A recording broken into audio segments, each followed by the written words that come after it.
The corset was unavoidable, but I managed to lace it loosely enough to be bearable. When Mrs. Blackwood and the maids returned, they helped me with the final touches, arranging my hair in a style that Elena might have chosen, applying just enough cosmetics to maintain the illusion. In the mirror, I looked like a proper duchess, beautiful and refined. If only they knew the truth. His Grace is in the morning room, Mrs. Blackwood informed me as we made our way through the castle's corridors. He usually takes his breakfast there when he's not traveling. The morning room was smaller and more intimate than the great hall, with tall windows that looked out over the castle gardens. Kieran was already there, seated at a table set for two, reading what appeared to be correspondence. He looked up as I entered, and that small smile I was beginning to recognize curved his lips. "Good morning, Elena. I trust you slept well." "Very well, thank you." I took the seat across from him, grateful that my voice seemed steady. "The chambers are lovely. I'm glad you approve." He set aside his letters and poured tea from a delicate porcelain pot. "I thought perhaps after breakfast, I might show you the library I mentioned. Unless you have other plans?" The offer made my heart skip. "I would like that very much." We ate in comfortable silence for a while, fresh bread, eggs, fruit, and other delicacies that spoke of the castle's wealth and resources. I found myself stealing glances at Kieran, studying his face in the morning light. He was even more handsome than I had realized, with strong features and those remarkable storm-gray eyes. There was something about the way he moved, the way he held himself, that spoke of controlled power and deep intelligence. "Elena," he said suddenly, "may I ask you something?" My heart stuttered. "Of course. Yesterday, during the ceremony, you seemed different than I expected." "Not different in a bad way," he added quickly, "but different nonetheless. More genuine, perhaps. Less." He paused, searching for words. "Less what?" I whispered. "Less calculating. Political marriages rarely produce brides who seem to actually care about their husband's feelings." His eyes met mine across the table. "I find myself wondering what changed your mind about this marriage." The question hit me like a physical blow. How could I answer without revealing the truth? How could I explain that I wasn't Elena at all, that I was someone else entirely, someone who was already beginning to care far more than was safe? "Perhaps," I said carefully, "I simply realized that there was more to you than the story suggested." His expression softened. "And what do you think of what you've found so far?" I looked into those gray eyes, seeing the vulnerability he was trying to hide, the hope he was afraid to voice. In that moment, I wanted nothing more than to tell him the truth, to be honest about who I was and what I was feeling. Instead, I said quietly, "I think I'm beginning to understand why the stories were wrong." The smile that spread across his face was like sunrise breaking through storm clouds. "I'm glad," he said simply. "I find myself hoping that we might build something real together, Elena. Something that transcends the political necessity that brought us here. Something real." The irony was almost too much to bear. But looking at him, seeing the genuine warmth in his expression, I found myself hoping for the same thing, even if it was impossible. "I hope so too," I said, and meant it more than I had ever meant anything in my life. The library of Blackthorn Castle was a cathedral of books. Shelves stretched from floor to ceiling, filled with leather-bound volumes in every size and color imaginable. Tall windows let in streams of golden morning light, and comfortable reading chairs were scattered throughout the space, each with its own small table and reading lamp. The air smelled of old paper and leather and the faint scent of the roses that climbed the walls outside. I stood in the doorway, speechless with wonder. I had never seen so many books in one place, not even in my father's considerable library. This was a collection that had been built over generations, a treasure trove of knowledge and stories that would take a lifetime to explore. It's magnificent, I breathed, and I couldn't keep the awe from my voice. Kieran was watching me with an expression I couldn't quite read. You really do love books, he said, and there was something like surprise in his voice. I realized I might have revealed too much of my own personality rather than Elena's. I find them comforting, I said, trying to moderate my enthusiasm. Comforting. He repeated the word as if testing it. That's an interesting way to describe them. Most people find them either useful or tedious. Books are like friends, I said, then immediately worried that I was being too revealing. They're always there when you need them, and they never judge you for your mistakes. He was quiet for a moment, and I wondered if I had said something wrong. Then he smiled, not the small, careful smile I had seen before, but something broader and more genuine. I've never heard anyone put it quite like that, he said. But you're right. Books have been my closest companions for most of my life. There was something in his voice, a note of loneliness that made my heart ache. I wanted to ask him about it, to understand what had made him retreat into books the way I had always done.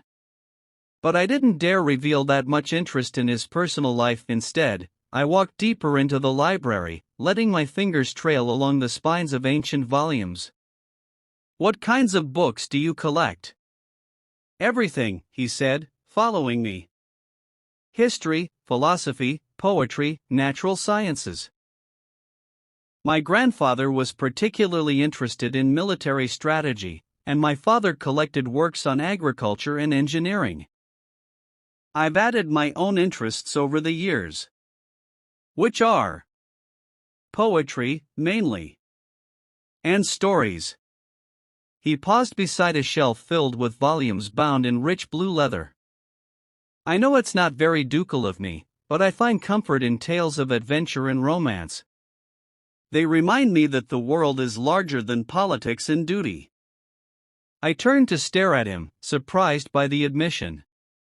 You read romance? A faint blush colored his cheeks. Is that so shocking? Not shocking, I said quickly. Just unexpected. Most men wouldn't admit to such interests. Most men are fools, he said matter-of-factly. Good stories are good stories, regardless of their subject matter. Besides, I find that romance novels often have more wisdom about human nature than treatises on philosophy. I found myself smiling, really smiling, for the first time since this whole deception began. I couldn't agree more. He pulled a volume from the shelf and held it out to me. Have you read this one? It's about a knight who falls in love with a lady he's sworn to protect, but she's betrothed to his lord. The conflicts of duty and desire are beautifully handled. I took the book, careful not to let our fingers touch. The title was The Rose Knight, and from the worn condition of the binding, it was clearly a favorite. I haven't read it, but it sounds wonderful. You may borrow it, if you'd like. I'd be interested to hear your thoughts. The offer sent a warm glow through me. Thank you. I would like that very much. We spent the next hour exploring the library together, and I found myself relaxing in a way I hadn't since this whole charade began.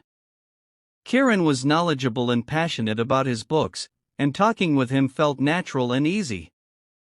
He showed me first editions of famous works, rare manuscripts, and personal journals of historical figures. With each volume, he shared not just facts but stories. The adventures of acquisition, the histories of previous owners, the personal significance of particular works.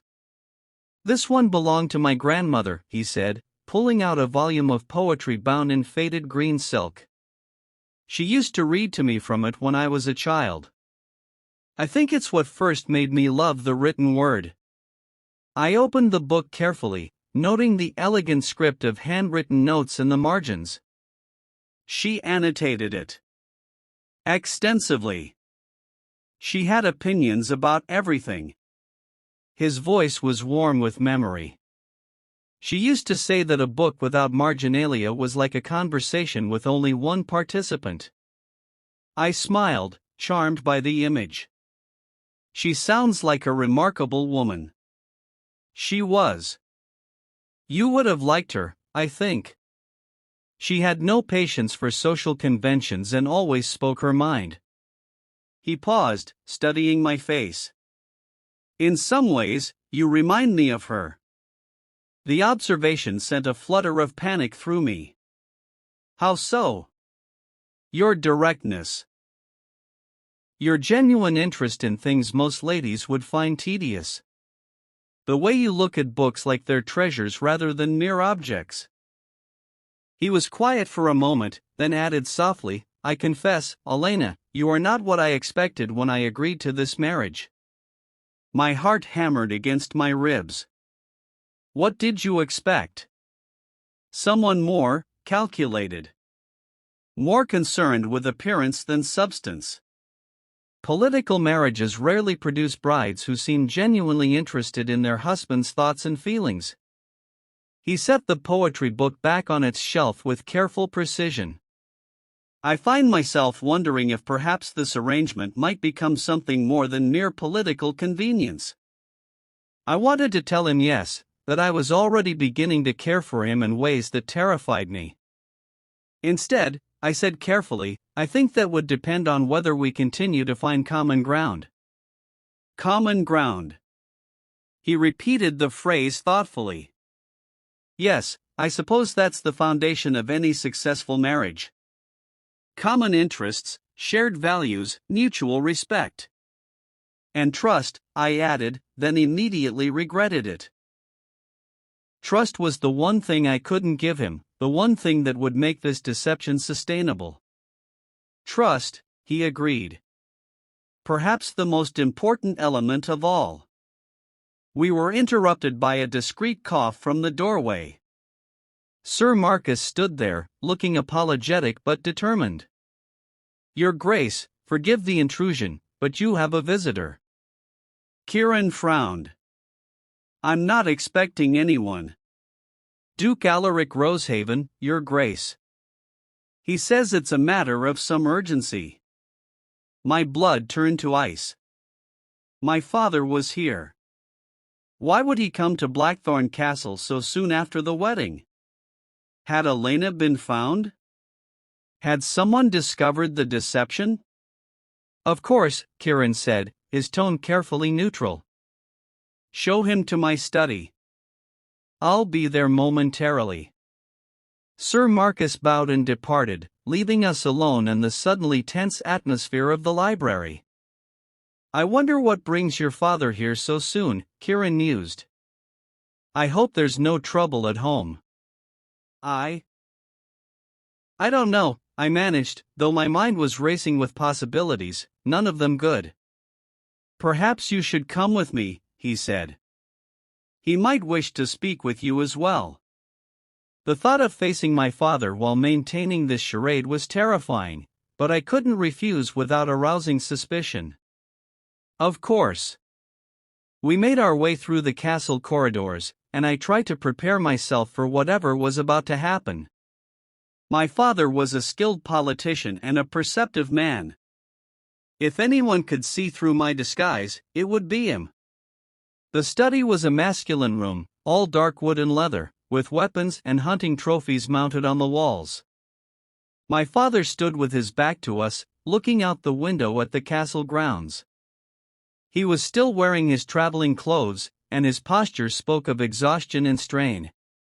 Duke Alaric, Kieran said formally. Welcome to Blackthorn Castle. My father turned, and I saw immediately that something was wrong. His face was haggard, his eyes shadowed with sleeplessness. When his gaze found mine, I saw a flicker of something, relief? Worry, before his expression became carefully neutral. Duke Kieran. Elena. He bowed to us both. Forgive the intrusion, but I felt I must come personally to check on my daughter's welfare. Of course, Kieran said, though I could hear the puzzlement in his voice. Elena is quite well, as you can see. We were just exploring the library. The library. My father's eyes found mine again. How fitting. Elena was always fond of books.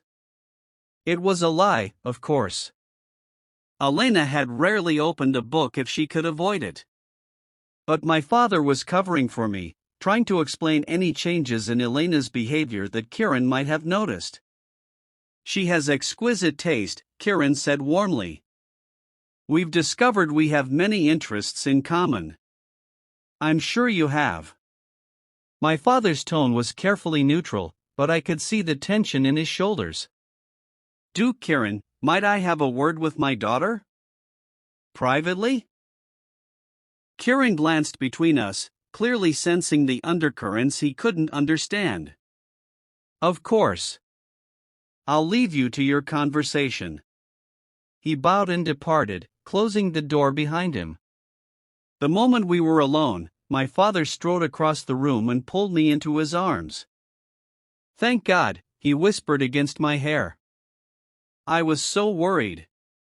Are you all right? Has he treated you well? I'm fine, Father, I said, though my voice was shaky. He's been nothing but kind. But why are you here? If someone sees us together, I had to know you were safe. He pulled back to study my face. You look different. More confident, somehow. I'm terrified, I admitted. Every moment I expect to be discovered. But he's not what we thought, Father. He's not the monster from the stories. No, my father said quietly. I'm beginning to understand that. The way he looks at you, the way he speaks of you. Adrian, I think he's falling in love with you. The words hit me like a physical blow. That's impossible. He thinks I'm Elena. Does he? My father's eyes were shrewd. Or does he see something in you that transcends the name you're using? I wanted to argue, to insist that Kieran's feelings were based on deception and therefore meaningless.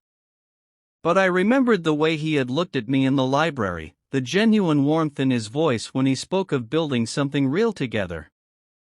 It doesn't matter, I said finally. This hashtag chapter 5, the library, continued. My father's words hung in the air between us, ***. Adrian, I think he's falling in love with you. ***. The idea was absurd. Impossible. And yet. Does he see something in you that transcends the name you're using? ***. I swallowed hard, my fingers tightening around the borrowed book Kieran had given me. The Rose Knight, a story about deception, duty, and love. The irony wasn't lost on me. I can't let this go on, I whispered. Every day, this lie gets worse. If he finds out. He won't. My father's voice was firm, but his eyes were pleading. Adrian, listen to me. The alliance is holding. The border disputes have ceased. The Blackthorn Court has already sent reinforcements to our southern territories. If this deception unravels now, everything collapses. There will be war. A cold weight settled in my chest. So I just keep pretending? For now. Until we find another way. He hesitated. Unless you want to tell him. I opened my mouth, then closed it. Did I? The thought of Kieran's face, that rare, soft smile, hardening into betrayal, no. I couldn't bear it. I'll stay, I said finally. But Father, what if Elena never comes back? His expression darkened. We'll cross that bridge when we come to it. A knock at the door. Duke Alaric? Kieran's voice, polite but edged with curiosity. Might I join you? My father straightened, his mask of diplomacy sliding back into place. Of course. The door opened, and Kieran stepped inside. His gaze flicked between us, lingering on my face as if searching for traces of distress. I hope I'm not interrupting? Not at all, my father said smoothly. I merely wished to assure myself of my daughter's well-being. Kieran's posture relaxed slightly. You needn't worry. Elena is safe here. The way he said it, like a vow, sent a shiver through me. I'm glad to hear it. My father bowed. I should take my leave. There are matters at home requiring my attention. He turned to me, and for a brief moment, his eyes were just father's, warm, worried, proud. Then he kissed my forehead, the way he used to when I was a child. Be well, my dear. A lump rose in my throat. You too, father. Kieran escorted him out, leaving me alone in the study. My fingers traced the cover of the Rose Knight, the leather smooth under my touch. What would Kieran do if he knew the truth? Would he hate me? Or, no, I couldn't let myself hope. A week passed. I settled into the rhythm of life at Blackthorn Castle, morning tea in the gardens, afternoons in the library, evenings listening to Kieran recount the day's affairs over supper. He was different when it was just the two of us. Softer. His sharp edges smoothed away, his voice warm with dry humor, and then there were the looks, the way his gaze lingered when he thought I wasn't paying attention.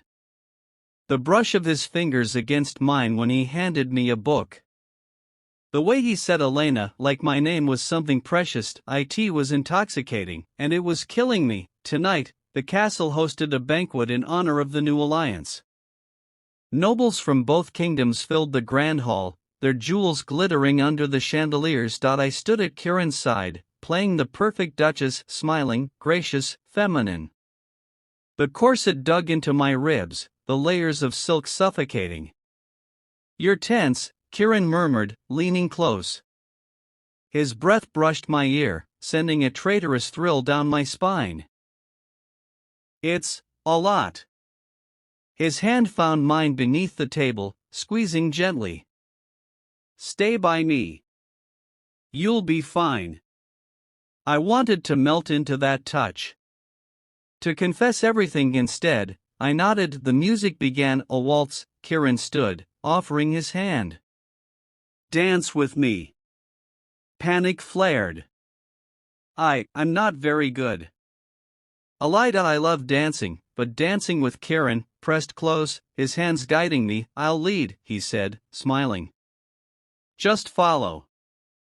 I had no choice. The moment his arms circled my waist, I forgot how to breathe.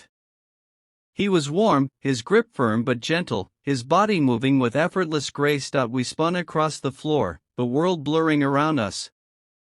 You are good, he murmured, amused. I flushed.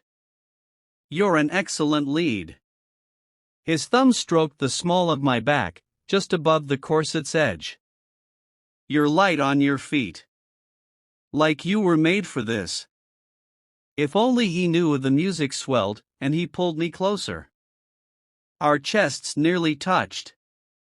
I could feel the steady beat of his heart. Kieran, I whispered. His gaze dropped to my lips. For one terrifying, exhilarating moment, I thought he might kiss me. Then the song ended. We stood there, breathless, the air between us charged. Someone cleared their throat. Sir Marcus, looking apologetic. Your Grace, Lord Everley requests a word. Kieran's jaw tightened, but he nodded. Excuse me, Elena. He left me standing there, my skin still burning where he'd touched me. This was dangerous. I was dangerous, because with every passing day, I was falling in love with him too. I couldn't sleep. The castle was silent, bathed in silver moonlight. My chambers felt suffocating, the weight of the lie pressing down on me like the heavy brocade curtains of the four-poster bed. I needed air. Slipping into a simple dressing gown, one of Elena's, but looser, less constricting, I crept past the connecting door to Kieran's room, locked, as always, and into the corridor. The castle at night was a different beast. Shadows stretched like grasping fingers across the stone floors, and the usual grandeur felt eerie, hollow.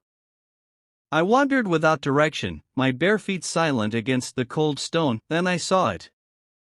A narrow spiral staircase, hidden behind a tapestry. The kind of secret passage Elena and I would have squealed over as children. Where does it lead? Curiosity 1. I climbed. The stairs ended at a small, circular chamber, a forgotten tower room. Moonlight poured through the arched windows, painting everything in shades of blue and silver. Bookshelves lined the walls, though these books were different from the ones in the grand library below. Their spines were worn, their titles handwritten. Private journals. I shouldn't have touched them. But I did. The first one fell open to a page dated 5 years ago. Elise is gone. The physicians say it was a fever, but I know the truth. It was the curse. It took her as it took my mother, and her mother before her. And now I am alone. My chest tightened. His first wife. I turned another page. The court whispers that I killed her. Let them. I know my grief is real. But if this is the price of the Blackthorn bloodline, perhaps it should end with me. A floorboard creaked behind me. I whirled around, and there he was. Kieran stood in the doorway, his shirt unlaced, his hair tousled from sleep. His eyes locked onto the journal in my hands for a heartbeat. Neither of us moved. Then, you weren't in your chambers, he said quietly. I worried. I couldn't sleep. I clutched the journal like a shield. I didn't mean to pry. He stepped closer. Moonlight caught the sharp angles of his face, the unreadable expression in his eyes. Do you believe in curses, Elena? The question caught me off guard. I don't know. They say the Blackthorn men are doomed to lose what they love. His voice was low, rough. My father. My grandfather. All of them. My throat went dry. That's just superstition. Is it? He took another step. Now I could see the pulse in his throat, the way his fingers flexed at his sides. Then why did you run? My breath hitched. What? Before the wedding.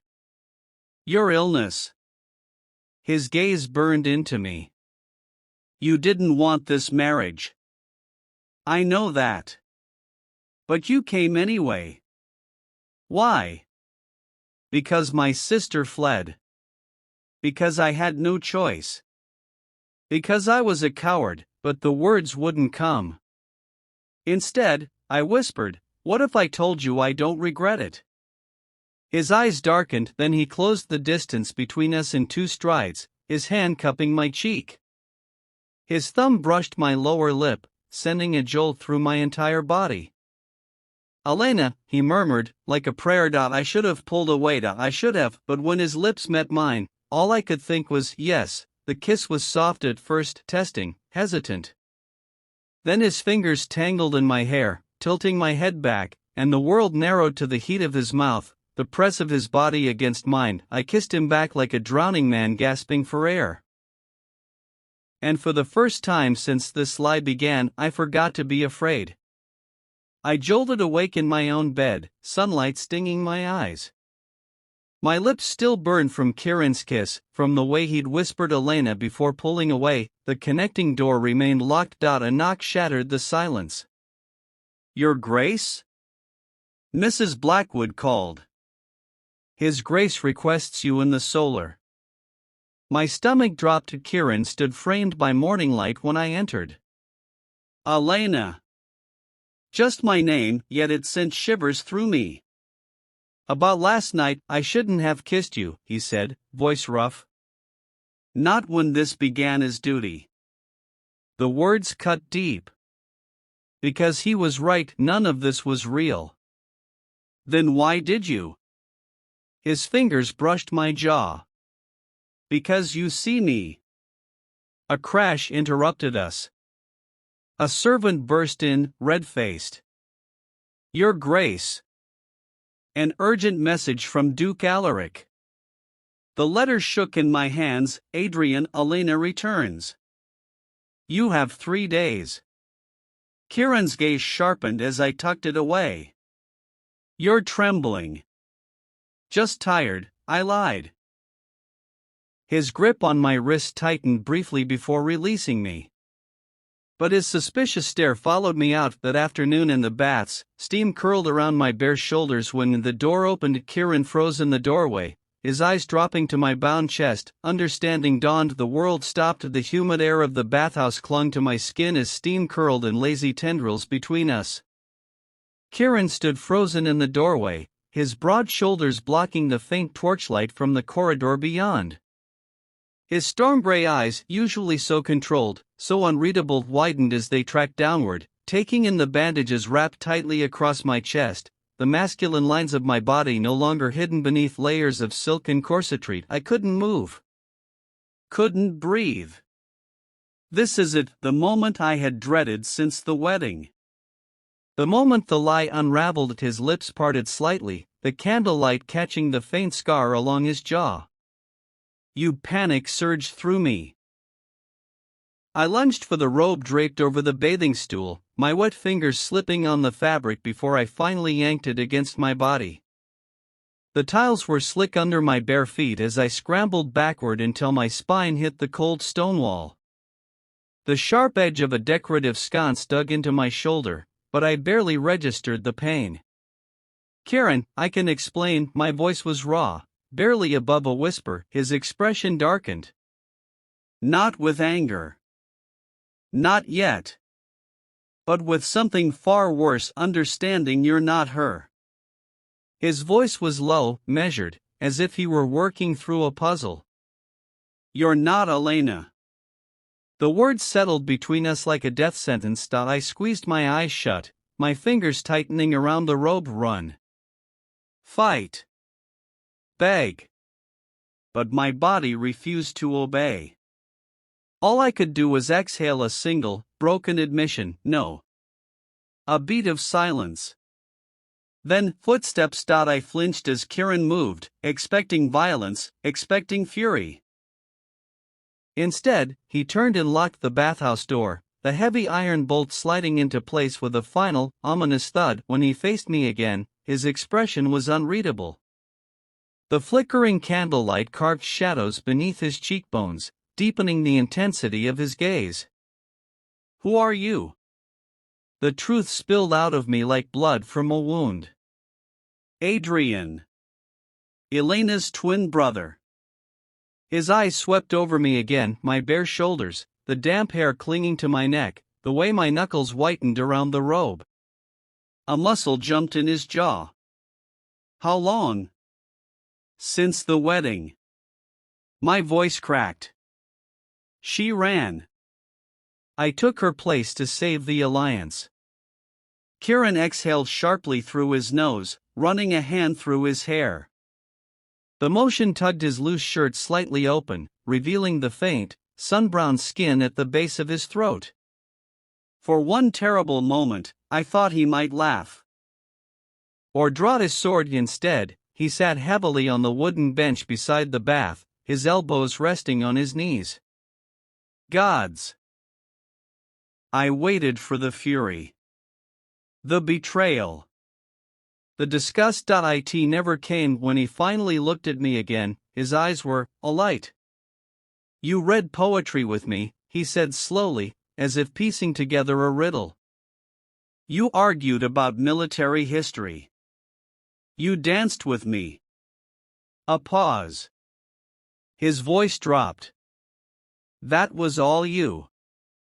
I nodded, my breath shallow. To my shock, Kieran let out a breathless laugh, rough and disbelieving. I thought I was going mad. The way you moved, the things you knew, none of it matched the reports I had of Elena. His fingers flexed against his thighs, then stilled. His next words were barely audible. "But it was you I was falling for." My heart stuttered. Falling for. Before I could process the words, he stood abruptly, the bench scraping against the stone floor. The sudden movement sent a ripple through the bathwater, distorting our reflections. "We need to talk." "But not here." He grabbed a dry robe from the nearby shelf and tossed it to me. The fabric unfurled in the air before I caught it against my chest. "Meet me in the tower room," he said, his voice low and urgent. "Now." Then he was gone, the door closing softly behind him, leaving me standing there, trembling, the weight of his words still echoing in my ears. The tower stairs seemed endless, each step echoing as I climbed in Kieran's borrowed robe. Moonlight streaked through narrow windows, illuminating the path to the half-open door above. Kieran stood framed by the night sky, his linen shirt loose at the throat. "You came."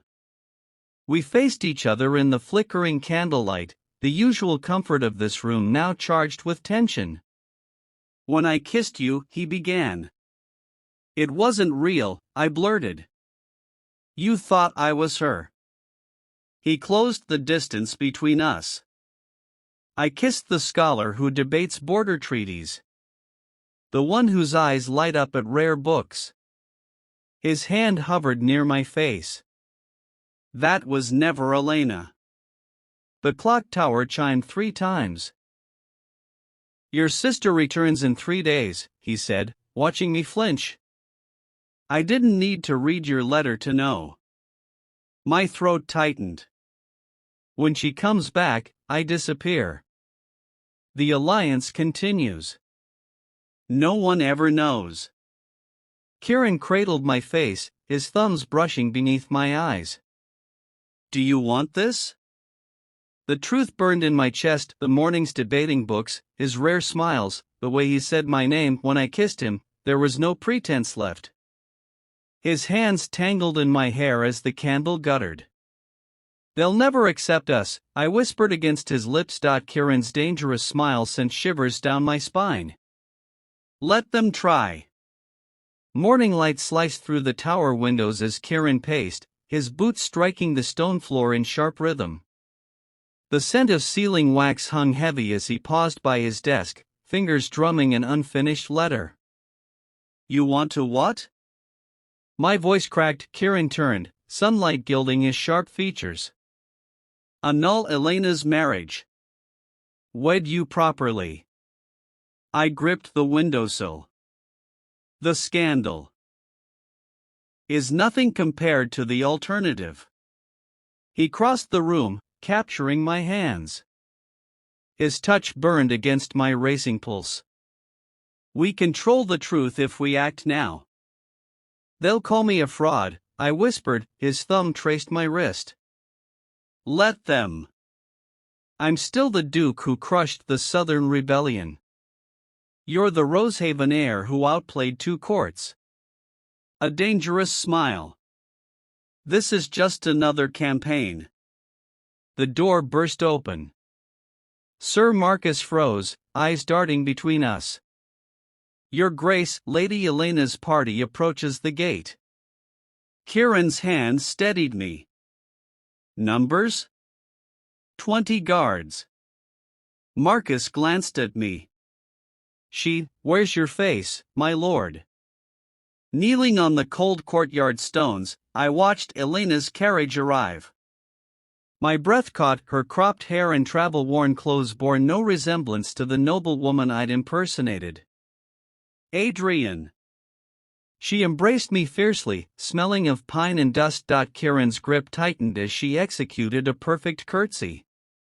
"Your Grace. I believe you have something of mine." Inside the solar, Elena paced like a caged wolf. "Those burned border villages? We evacuated them first." She tossed documents onto the table. "Every refugee safely relocated." Kieran studied the papers, new respect in his gaze. You orchestrated this. With father's help, Elena said, her knowing look chilling me. When she added, they'll call your annulment treason, my stomach dropped.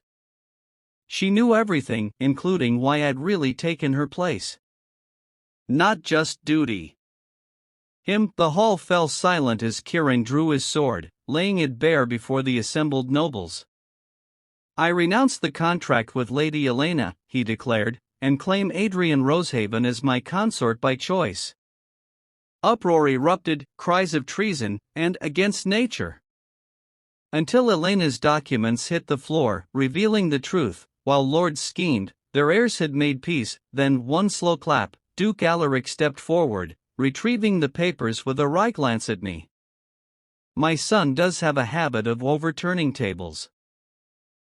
Pride burned in his eyes. For the first time, as myself, I stood tall at the door to Kirin's chambers, our chambers now closed with a heavy finality. Moonlight streamed through the leaded windows, painting silver stripes across the bed where we'd once sat as strangers. Now, standing before me in the quiet dark, Kirin reached for the laces of my doublet with hands that trembled ever so slightly. Let me see you, he murmured.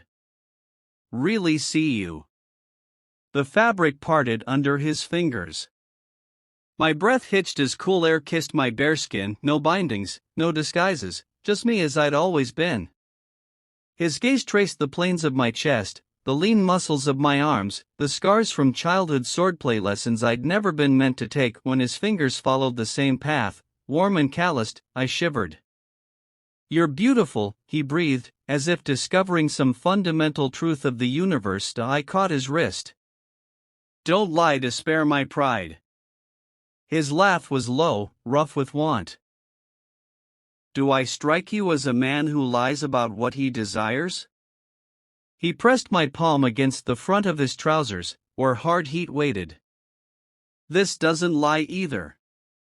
The kiss that followed was nothing like our first.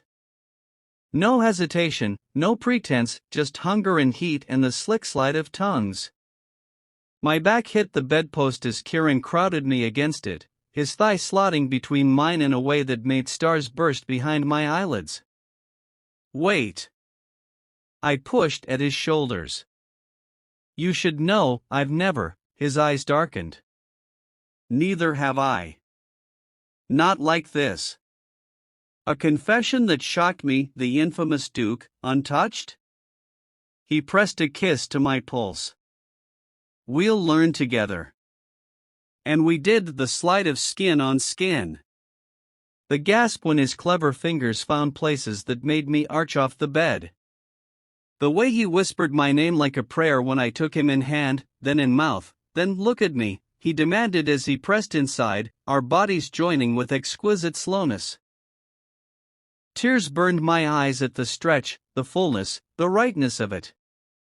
Our fingers tangled in the sheets as we moved, building toward something fragile and perfect. When release came, it was with Kirin's teeth at my throat and my name on his lips, not Elena's, never Elena's again. 1 month later, they crowned me in raven feathers and moonlight. The ancient ceremony hadn't been performed in centuries, a consort's rite, where the Duke's chosen stood barefoot in the sacred grove and drank from the same chalice as his ancestors. Kirin's hands were steady as he placed the silver circlet upon my brow. No more disguises, he vowed before gods and men. The first snow of winter began to fall as I kissed him, not a stolen moment, not a hidden thing, but a declaration. Somewhere in the crowd, Elena cheered.